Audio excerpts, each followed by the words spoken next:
What's going on, my good people? We still talking about 1-year-old Sayah Deal and her father, Sidney Deal. You know, Sayah lost her life, but did she have to? You understand what I mean? Did she really have to? So I was still digging. I ain't gonna lie to you, I was still digging, trying to make sense of this. And I'm hung up on the timeline. It is what it is. I'm hung up on the timeline. And I had questions. So we're gonna look at some things. Come on, ride with me. On October the 5th, Sayah Deal was with her father, Sidney Deal, and they was leaving his girlfriend's house, Portia, okay? And somehow, Sayah got locked inside his car. And we all know what the end of the story is. She didn't make it out alive. And the problem is, we don't know how long she was in there. You understand what I mean? We don't know if she was dead or alive before she got in the car. I mean, there's a lot of speculation. All because we don't know. And hopefully this video will help clear up some things. I know it did for me. So I'm going to show y'all what I found. And we going to look at some of the things that the police had to say. We're going to look at some of the witness accounts and try to figure out exactly what was going on that day. And like I said, we going to get into that.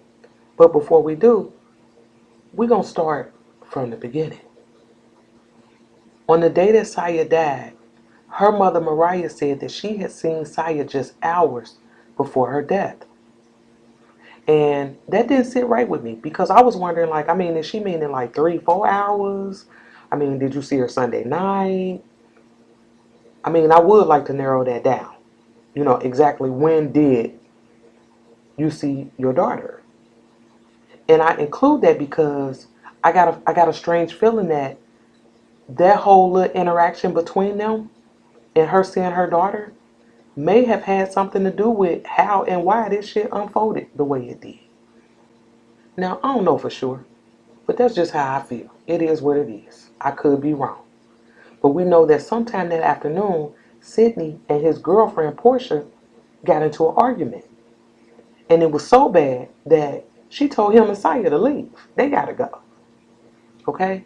And it wasn't until then he supposedly put Sayah in the car, realized he didn't have his phone, went back up trying to get his phone. Portia wouldn't give it to him. He goes back to the car, realized Sayah locked in there.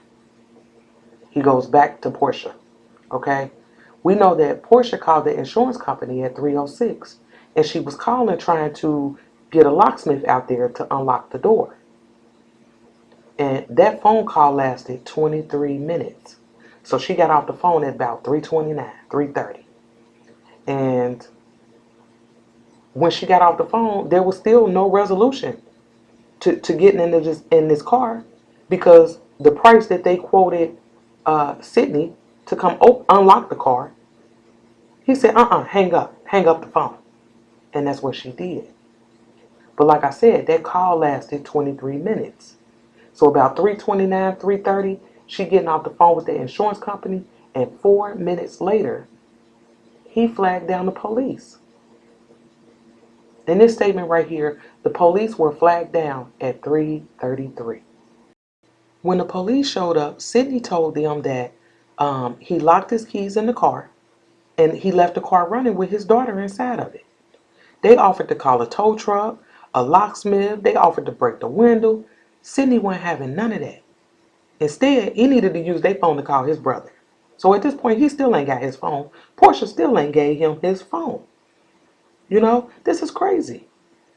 But one of the things that bothered me was the fact that he flagged down the police at about 3:33 for help, but then wouldn't allow them to help him. Where they do that at? Why why didn't you want their help? You flagged them down, you know? But by the time they decided to break the window, which Sidney gave them permission at some point to break the window, by the time they took Sayah out, she was dead. Okay? She was dead. So then my question was this. What did the police see when they got there? I'm quite sure they looked in the car. What did they see? And then when did they take Sayah out the car? Okay? How much time passed from when the police got there until they took her out? That part always confused me. And in the police report, the police made it seem like uh, they hadn't been out there that long. That's what it sounded like to me. But I found this article right here. Listen to this. The dad said that the AC was on and the kid was playing. And when the officers arrived, they saw that she was breathing. But when the officers got concerned for the child's well-being, they broke the window. And I'm like, okay, wait a minute. So the officers are telling us that when they got there, they saw that she was breathing. So we can't dismiss that. No matter what we think, we can't dismiss that. But my thing was this. I mean, breathing like what? Playing? Breathing? Or was she laying across the seat and y'all thought she was breathing? Like this statement is so vague to me. It really is. And it makes you still question how long did it take from y'all seeing her breathing to y'all being concerned enough to break the window? How long did that take? That's why we about to look at some of these witness accounts. And we're going to start with her. Listen to what she had to say. They couldn't break the window because they had to get permission from the sergeant. They had to make sure it was his car and stuff like that. But they sat out here for like 2 hours just walking around looking inside the car. Probably about like an hour and a half after them being out there, they looked inside, and I guess the baby wasn't moving. So the officer just broke the window, and then they unlocked the door. And Sidney took out the baby. Sidney was starting to tear up and stuff. He was very frantic. Yeah. So according to her, the police had been out there for about an hour and a half before they even decided to break the window. Now we know they got there about 3:30. Hour and a half later, that's 5 o'clock. So Sayah was in the car all that time? And why they did what? See, that's why I got a problem with the whole, oh, the AC was on. That statement alone had them police officers out there in slow motion. You hear me? There was no sense of urgency in this matter. Because they're thinking the AC on. That's what he told them. But listen to what this dude said. This is the father. He told you, like, hey, it wasn't a call or nothing. He saw you guys roll by. He flagged you down. I'm in need. I'm desperate right now. I need help getting my child out. It's hot right now. So it happened later on in the day yesterday. So it was a couple degrees hotter than it is now inside of a black car with black tent, with black leather. That they were out here for 2 hours before they got the little girl. If we could have been off the Rango on 215, that child would have been out that car the moment he flagged them down.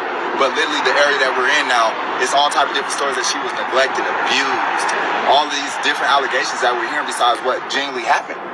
Like father flagged them down. Genuinely scared and looking for help. And in the instant, it turned to 2 hours later, he's having to mourn over his daughter. Bless his little heart. It sounds like he really want to believe Sidney. And I'm going to be honest with y'all. Part of me wants to believe him too. You know? Nobody wants to think that this father intentionally harmed his daughter. None of us want that. But, I mean, it's just kind of hard to believe that at this point. And dude went as far as telling us that it's a black car with black tent with black leather seats. Can y'all imagine how hot it got in there? I mean, my God. You know? But he told us that it took them 2 hours to get Sayah out that car. We know they got there at 3:30. 2 hours would make it about, what, 5:30? So what it sounded like to me is that between 5 and 5:30 is when they took her out that car. Okay? So let's listen to what the last witness said. But The guy was sitting on the porch for a minute, and then he started trying to get in his car, and he couldn't get in his car. He finally flagged the police down, and I think he just locked the keys in the car. I ain't never get up and go see. So they came and got a clothes hanger from me, one of the guys in the house. Tried to get in the car, but I never knew there was a baby in the car at all. And it's been about an hour and 45 minutes. They finally busted the window. The car was running at first. He left the baby in the car. The car was running, and the car cut off, and the air cut off. And said the baby had locked the doors, and he couldn't get in when he came out the house. And the police out there trying to help him for almost 2 hours. And then they finally, the baby passed out probably, and they finally busted the window out and got the baby out and laid it on the porch and tried to CPR. No help. It took the paramedics 15 minutes to come over here after they got the baby out. I figured that they should have had the prior people over here. If they know it was a baby, the police should have busted one out at first when the boy flagged them down and told them it was a baby in the car. And all the time, it was a baby in the car all this time. That's why they was helping them try to get the car door open. And then, then they finally busted the window out and got the baby out, and the baby was dead already. If that was my baby, I would have busted my own car window out. You can always get another car. You can get another life. And she is absolutely right. You can get another car. You can replace the window. But Sayah not coming back. She's not coming back from this. And that's heartbreaking. That's horrible. But did y'all hear her when she said that she saw him, he was sitting on the porch, and then she saw him trying to get in his car? I'm like, sitting on the porch? I mean, your daughter locked in the car. But again, she said that after he flagged down the police, they were out there for about 2 hours before they finally took her out.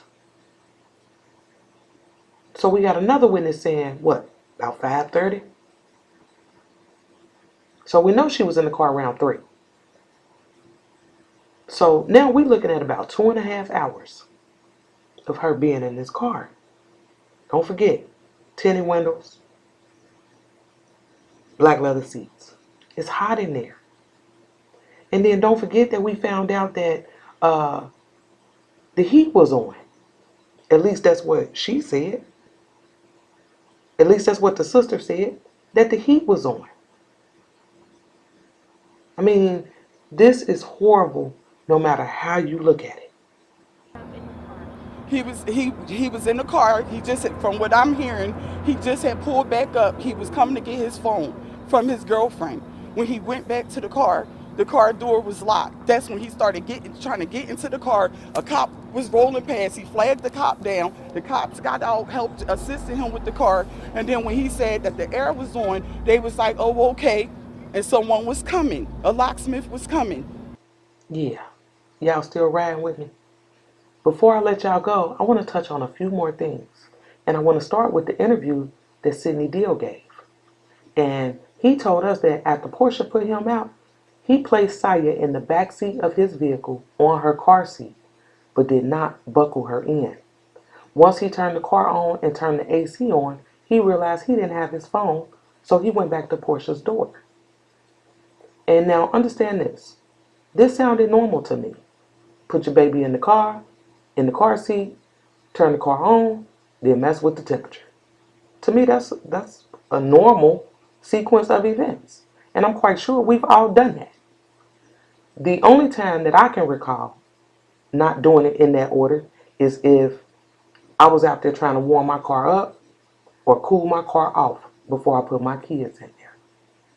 You understand what I mean? I mean, some of us is fortunate to have those remote starters. I ain't got that. It is what it is. Don't judge me. I ain't got that. So that was normal for me. Okay? But here's the problem for Sidney. The problem is, after he put Sayah in the back seat, he jumped in the front seat like he was about to go. Like he was about to pull out. And then realized he didn't have his phone. So my thing is this. If he hadn't realized he didn't have his phone, was he just going to pull out with her not being strapped down? Because he told us he did not buckle her in. That's a problem, okay?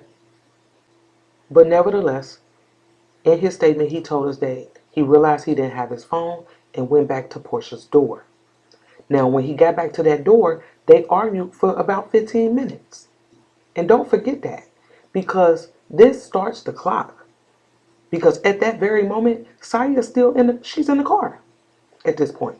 She in the car. After those 15 minutes passed, Sidney Deal went back to the car and realized that he locked his keys on the inside. Okay? And we was all like, how in the world did you do that? You understand what I mean? And come to find out, I had a coworker who drove the same year, make, and model as Sidney Deal.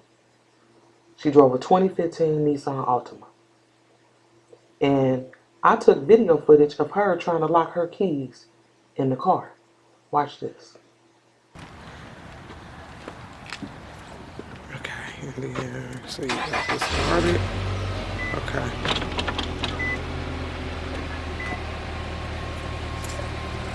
In the car? Okay. Huh? Keep them in the car? The keys, yeah. Oh, God, yeah, I was about to say roll down.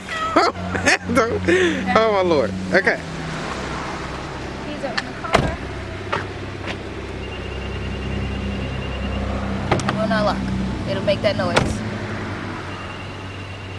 But you have to press that button first That's in order for... to lock it, yeah.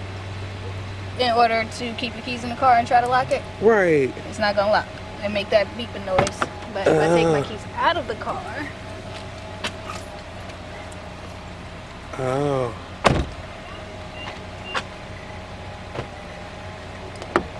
it's locked.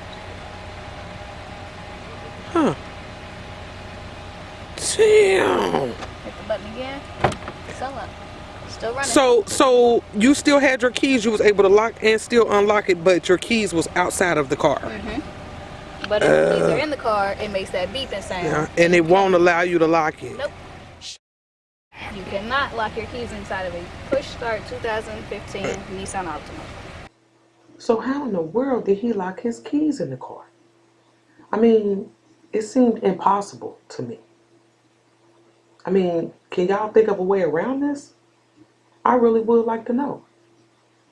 But after he realized that the keys were locked in the car, the statement says that Sidney then went back to the apartment and asked Portia to make the phone calls to the insurance, locksmith, and his brother. During this time, which I took that to mean during the time that Portia's making all these phone calls, Sidney told them that Sayah was walking from the back seat to the front seat, but after a few minutes, she stopped moving and laid down on the floorboard of the back seat. He said that he thought she fell asleep. And I was like, wait a minute. Pause. Now we know that Portia was on the phone with the insurance company for 23 minutes. And when you factor in that 15-minute argument, we're looking at 38 minutes. Sayah had been in that car all that time, at least 38 minutes. And Sidney's telling us that she in there moving around. But at some point she stopped moving and laid down on the floorboard. And we know that the police got there at 3:33. 4 minutes later, 38 plus 4 is 42. So now she's been in the car for 42 minutes. Okay? And that takes me back to my original question. What exactly did the police see when they got there? She had to be in bad shape. You understand what I mean?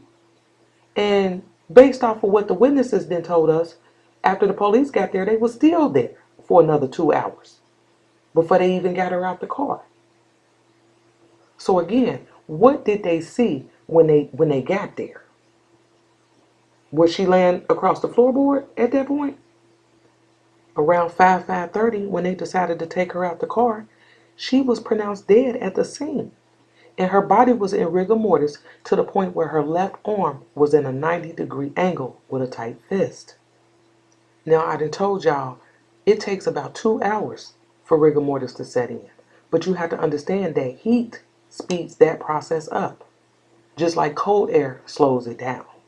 Okay? And not only that, rigor mortis starts in the face, and then it goes to the extremities like the arms and the legs.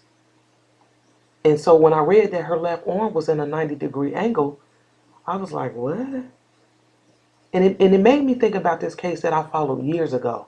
And the little boy that was found, both of his arms were found in 90-degree angles, um, among some other things. But based off of where they found him, the detectives concluded that at some point after he died, his body had been moved. Now, I'm not saying that that's what happened here because we can't discount the fact, like I said, that the police said when they got there, they saw that she was breathing. And if that's the case, in my mind, then all y'all responsible for her death. All y'all. You know what I mean? So I guess we just gonna have to wait on the official cause of death. Because if it's anything other than heat stroke or heat exhaustion, then we got a problem. So Sidney need to understand that we will be waiting. My son was not negligent with the way he handled it. It was not that he cared more about the car. He thought his daughter was in air. In air. So make the news, nigga, and watch what happens. If you make it over here on this channel, nigga, we on your ass. Okay.